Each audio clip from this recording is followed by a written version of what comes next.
de Deus. E as melhores promessas são todas para benefício, bênção. Amém. Que diremos nós estas coisas? Que diremos nós de uma vida eterna no céu? Muitos tentam encontrar tanto consolo, tanto refúgio, segurança nesta terra, mas aqui não há segurança, só em Jesus. E no céu será uma segurança eterna, porque para sempre estaremos juntos de Jesus. Aleluia. Então, com os nossos olhos fechados ainda, eu lanço este desafio.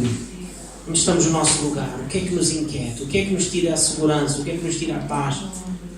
Será que temos descansado? Será que nos temos sujeitado para esta potente mão de Deus? Certamente falta-nos confiarmos mais em Deus. Falta-nos descansarmos mais nele.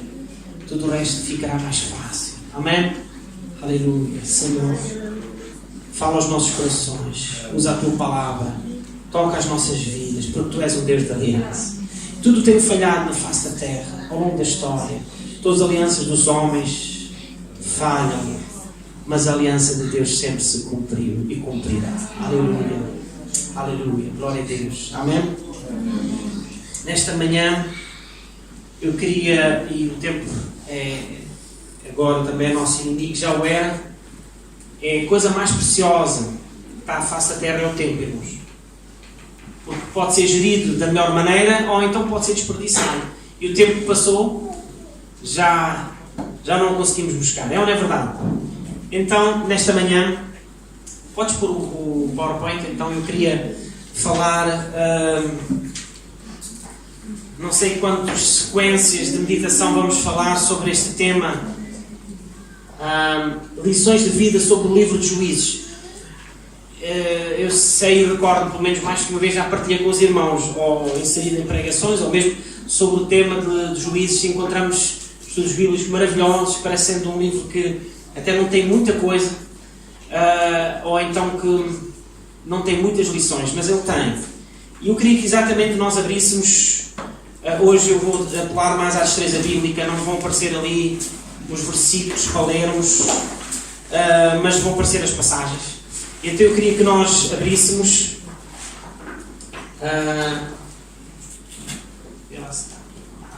em Juízes, no último capítulo do livro de Juízes e no versículo 25. E é um pouco sobre isto que está aqui neste versículo, entre vários temas que encontramos no livro de Juízes. Este é um tema central. E eu até vou pedir a algum irmão que tenha a sua Bíblia revista e corrigida, que pudesse ler, versão João Ferreira de Almeida, revista e corrigida, que pudesse ler o versículo 25 do capítulo 21. Amém? Juízes, capítulo 21. Naqueles dias não havia rei nem Israel, porém cada um fazia o que parecia reto aos seus olhos. Amém? Cada um fazia o que parecia reto aos seus olhos. Naqueles dias não havia rei em Israel. Disse nesta minha versão, cada um fazia o que lhe parecia certo.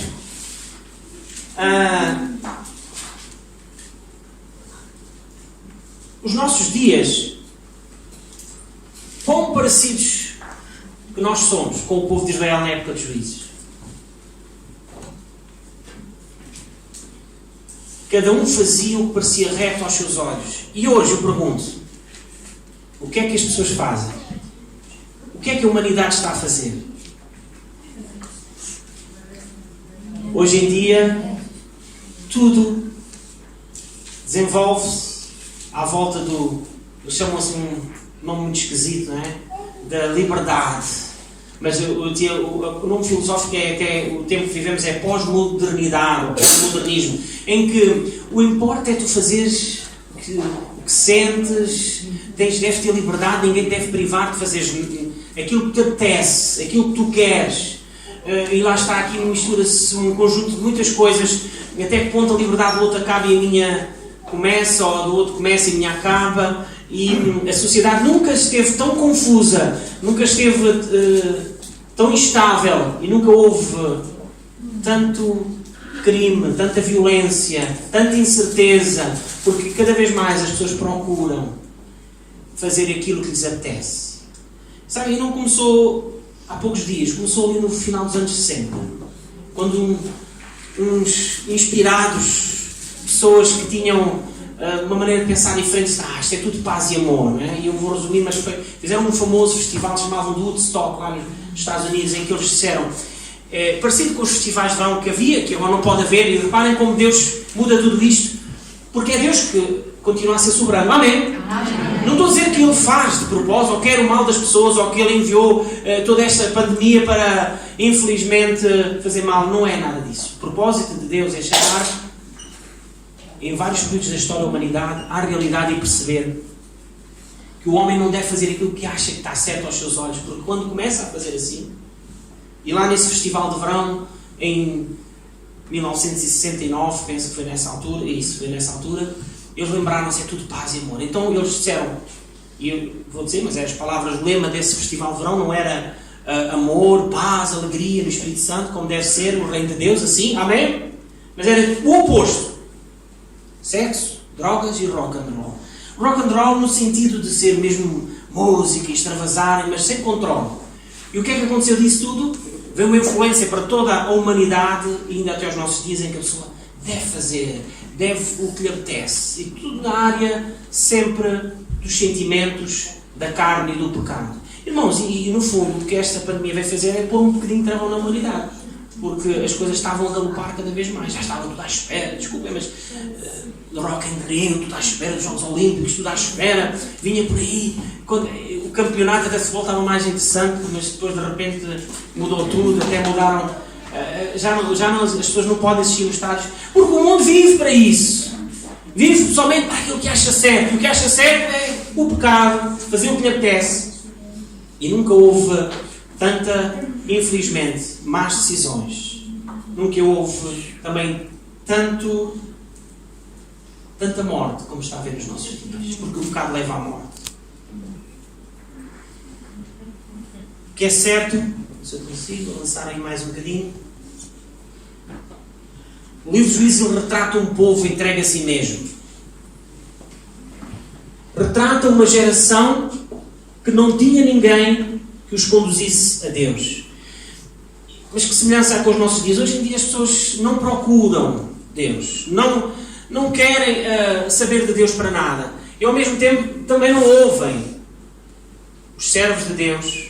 Não ouvem a palavra de Deus. Ouvem os seus próprios conselhos. O seu próprio conselho. Como diz aqui, faz o que lhes parece certo. E nós corremos este risco. De maneira ou de outra, nós temos que contrariar isto e perceber que os nossos dias,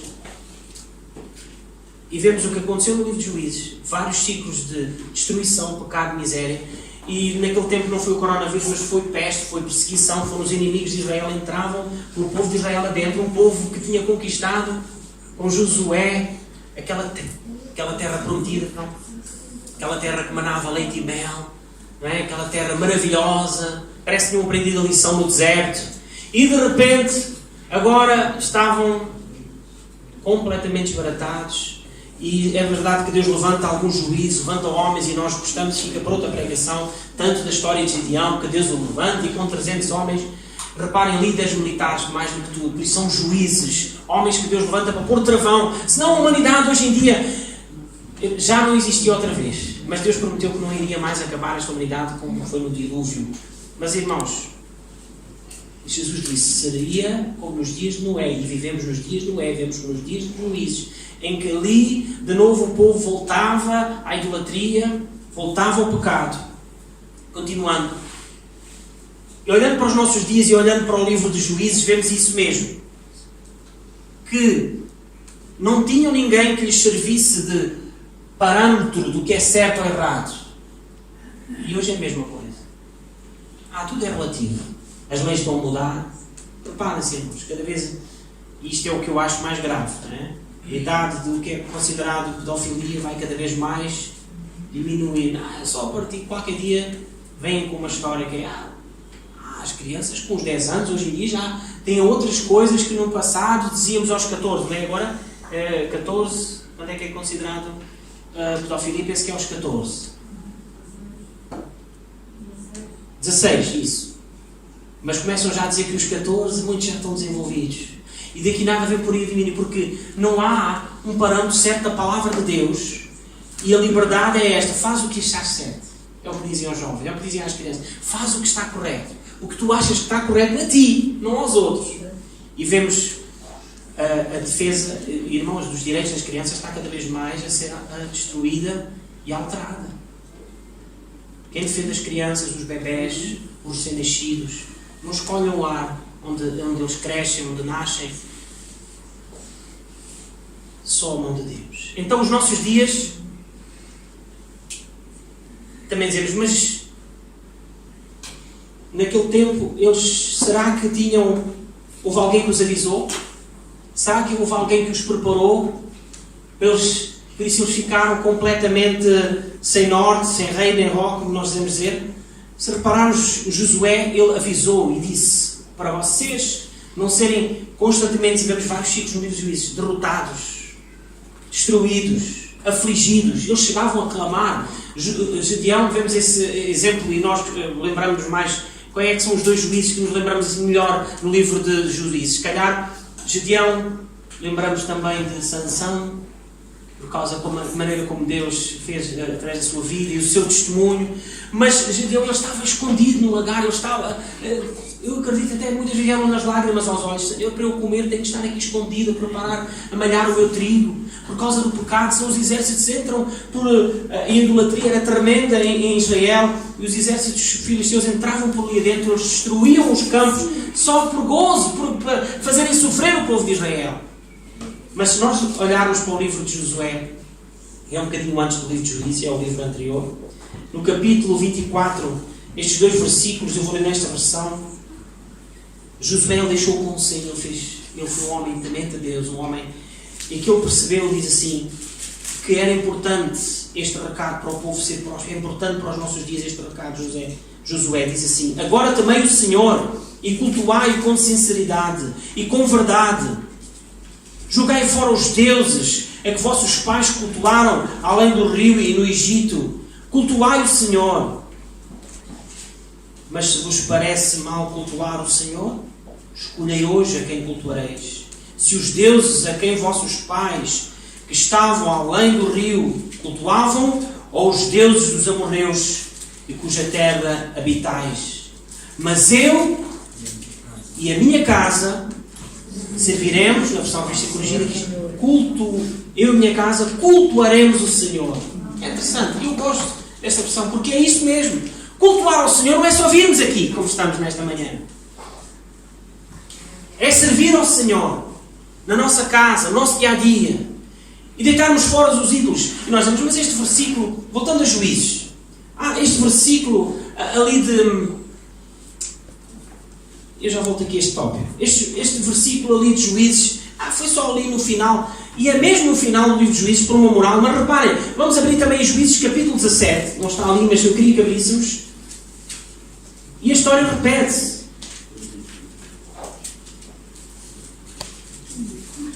Juízes capítulo 17, outro juízo, não era o mesmo que estava ali no capítulo 20 e 25 que nós lemos, perdão, no capítulo 21, mas era Mica. Vemos aqui no versículo, capítulo 17, versículos 5 e 6, esta era a recorrência do povo.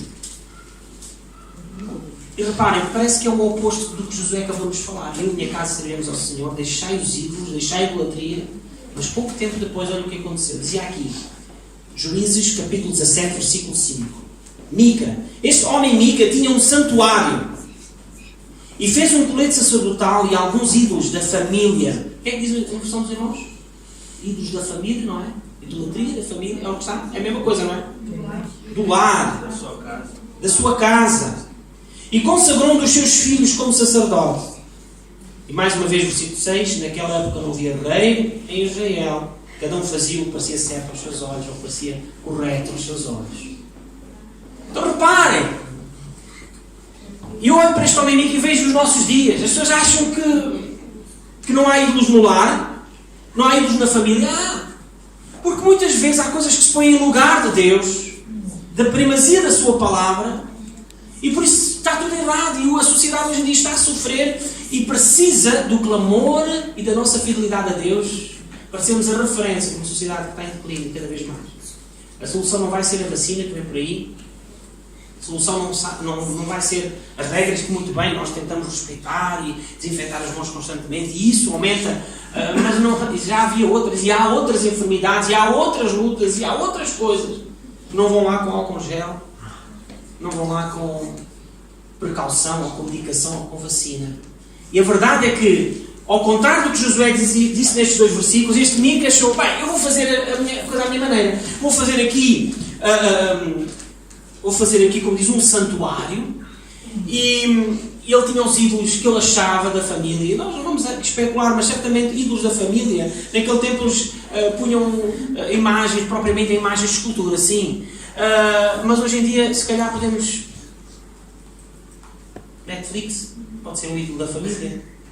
Irmãos, desculpem, mas é verdade. Se passamos mais tempo em frente à televisão, ou a ver programas de televisão, ou a ver qualquer outra coisa, do que estarmos na presença de Deus e fazermos o culto doméstico e buscarmos orientação, eu e minha casa serviremos, cultuaremos ao Senhor, e vem a referência do culto doméstico, e vem a referência, irmãos, e tudo isto faz a diferença, porque o Senhor está ainda a poupar e a guardar e a abençoar cada um de nós. Aleluia. Eu acredito que neste lugar está a bênção de Deus, aqui neste lugar está a proteção do Senhor, aqui neste lugar está a presença real de Jesus em espírito e em verdade, porque Ele prometeu estar connosco. Mas se nós abrirmos o nosso coração e nos nossos lares também cultuarmos ao Senhor e não fazermos como o povo de Juízo, mas fizermos como Josué, então nós vamos receber a bênção de Deus e vamos ver a vitória. E foi assim, um testemunho tremendo até ao fim dos seus dias, Josué. Podemos também colocar o seu grande amigo Caleb, que até foi usado para destruir o povo mais difícil, os gigantes mais terríveis. Ele foi lá e Deus o usou, porque foram homens que amaram a Deus, que tiraram fora os ídolos, que procuraram seguir ao Senhor. Como o Senhor disse lá em Josué, o livro de Josué, tem um contraste com o livro de Juízes, porque eles esqueceram-se, pararam de ensinar aos seus filhos, de proclamar a sua palavra. E é interessante, eu pus aqui, é verdade, esta comparação, que quando nós lemos no versículo, tanto agora no capítulo 17, versículo 6, como no 21, 25, o mesmo versículo, reparem, a mesma repetição. Cada um fazia o que achava correto, o que achava certo aos seus olhos, o que lhes parecia bem. Faz o que te apetece. Para ti, o pecado pode ser uma coisa, mas para o outro já não é pecado. E as coisas se descambam de tal maneira que o parâmetro já não é a Bíblia, já não é a nossa comunhão com o Espírito Santo e deixarmos que Ele revista a nossa vida e nos fale, mas é aquilo que eu acho que deve ser desta maneira ou da outra. E este verbo que está lá, cada um fazia, é o verbo fazer, no hebraico, é usado para definir quase tudo o que era cotidiano do povo hebraico. É usado nesta expressão. Então tudo o que lhes apetecia, tudo o que eles faziam, até o culto a Deus que eles achavam, como aquele Mica, não é? E faz o sacerdote desta maneira, põe os ídolos do lar, da família. Ele lá fez o que lhe apeteceu. Mas ele fez o que lhe apeteceu, não fez aquilo que era a vontade de Deus. E por isso houve muitas mortes, houve muita destruição do povo de Israel. E houve muita peste, houve muita miséria. E nos nossos dias estamos a ver a mesma coisa. E a igreja pode, em oração e em clamor e em fidelidade ao Senhor, contrariar este ciclo pecaminoso, mundano, destruidor. Irmãos. Aleluia! Irmãos, desde 31 de maio que estamos reunindo, e graças a Deus, e o nosso Deus é fiel. E eu acredito que uma igreja bíblica como a nossa, que se preocupem em vir à casa do Senhor para o cultuar, para o servir, como Josué, amém? Deus está aqui, Ele é fiel, e Ele está aqui para abençoar, para proteger. Aleluia! Amém? O nosso culto doméstico também lá em casa é o lugar mais seguro. Amém? Não estamos a chamar o sítio propriamente, mas aqui é casa de oração para todos os povos. Amém? É que é o lugar em que podemos clamar ao Senhor. E quando o povo se arrependia, vinha ao templo e clamava a Deus, e Deus ouvia. E este é o lugar em que nós podemos clamar. Mas agora, fazer como o povo fazia. E hoje nós, nosso cotidiano, fazemos tudo. Há uma expressão em Portugal, eu não sei se os irmãos ajudem, mas eu conheço uma expressão brasileira, e o Ed vai-me ajudar.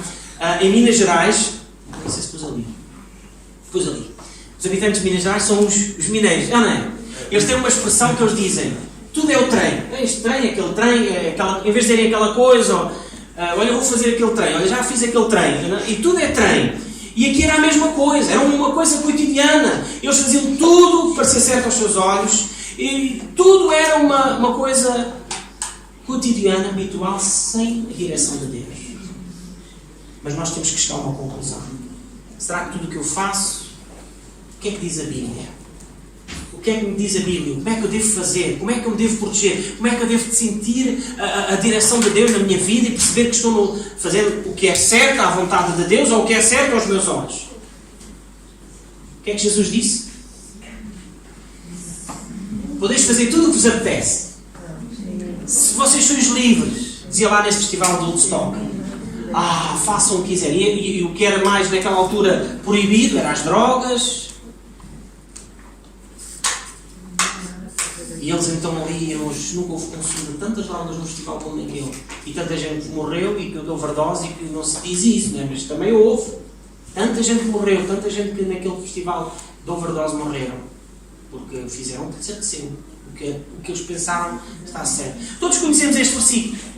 Quem é que falou este versículo? Sem mim, nada podereis fazer. Foi quem? Aos seus discípulos e a cada um de nós. Dependência dele. Vamos abrir João 15, 5. Praticamente está ali todo o versículo, mas nós vamos ler. Vamos ler todos. Vamos fazer esta destreza bíblica. Evangelho de João. Estamos quase a terminar e eu quero terminar com a oração. Eu quero terminar que nós treinamos para a nossa vida o que é que a Bíblia diz, o que é que ela nos ensina. Que lições é que temos? Jesus ele disse, eu sou a videira, vós sois os ramos. Quem permanece em mim e eu nele, esse dá muito fruto. Porque sem mim nada podeis fazer. Mas o que está aqui, o ensino é, ele é a videira. Ele é a fonte de vida. Ele deve ser a fonte do meu culto, da minha procura, do meu serviço. Amém? É nele que eu estou arraigado. É nele onde eu recebo tudo o que eu tenho. A saúde, as forças, o dinheiro, o sustento. Tudo. Até a força para trabalhar. Se não, irmãos, se nós não tivéssemos o Senhor, começando por mim, eu estaria deprimido, estaria triste. Não tinha vontade, nem razão de viver. Mas porque Jesus é a videira verdadeira. Aleluia. E porque eu sou filho de Deus e estou arraigado nele. E diz... Quem permanece em mim e eu nele, esse dá muito fruto. Então nós podemos dar fruto. Aleluia. Mesmo num tempo difícil. Num tempo difícil. Porque sem ele, nada podemos fazer. Mas qual é o fruto que dá a minha vida? Faço o que eu quero, me apetece, escolho as minhas decisões, sem procurar a sua vontade. Então não podemos ser como o povo. Era no tempo de juízes. Mas temos que ser como Jesus nos ensinou. Consultar, depender dele, vir à sua casa, procurar servi-lo e temos também na nossa casa. Aí podemos dizer, mas entre aspas, o ídolo que deve estar lá na nossa casa é Jesus. O único que deve ser adorado é ele. E aí está certo. Aí é bem empregado a palavra ídolo, porque ele deve ser o nosso único ídolo, o nosso único Deus, Senhor. Amém? Há outro versículo que nós conhecemos também. Foi Jesus. Buscai primeiro o reino de Deus. E muitas vezes as pessoas procuram tudo e mais alguma coisa lá fora. E procuram estabilidade, e conforto, e sossego, e proteção. Mas Jesus, ele disse, buscai primeiro o reino de Deus. Onde é que se encontra? Um bocadinho para trás. Evangelho de Mateus agora. Mateus 6:33. Mateus 6:33. Mas buscai primeiro o seu reino e a sua justiça, e todas essas coisas vos serão acrescentadas. Quais essas coisas? Aquilo que o mundo procura em primeiro lugar. Aquilo que nós também, sem querer, somos enredados. E às vezes, vou dizer às vezes, não é sempre, somos enredados e enliados e procuramos em primeiro lugar. Não, eu primeiro tenho que ir aqui. Primeiro tenho que ir além. Primeiro tenho que fazer isto. Não, primeiro vou buscar o Senhor. Amém? Primeiro eu vou estar na sua casa. Primeiro eu vou entregar nas suas mãos. Primeiro eu vou dizer, Senhor, Tu és o alvo. Mesmo que Tu estejas a correr bem. Mesmo até pudéssemos ser o homem mais rico da face da terra. E nós, se pusermos Ele em primeiro lugar. Aleluia. Ele é que vai acrescentar. Ele é que vai abençoar. Amém? Depois este versículo já o lemos e já o mencionámos há pouco tempo. Isto não é preciso abrir porque eu penso que todos sabemos de cor. Porque falta ali muito pouco. Mas Paulo, preso, privado da sua liberdade, mas cheio de alegria e fé no Senhor. Ele olhava para as circunstâncias. Eu olhava para todas as suas dificuldades e ele dizia: eu consigo suportar todas as coisas. Posso todas as coisas naquele que nos fortalece. Não é na minha força, não é no que eu acho que está certo, não é no que eu acho que devo fazer ou que eu sinto, mas é porque é aquilo que Deus tem para a minha vida. Eu aguento nele, eu suporto nele, e por isso eu não vou ficar abalado, nem vou ficar como a onda do mar. Jesus falou isso. Temos que crer, temos que confiar. Amém? Eu queria que ficássemos de pé. Aleluia.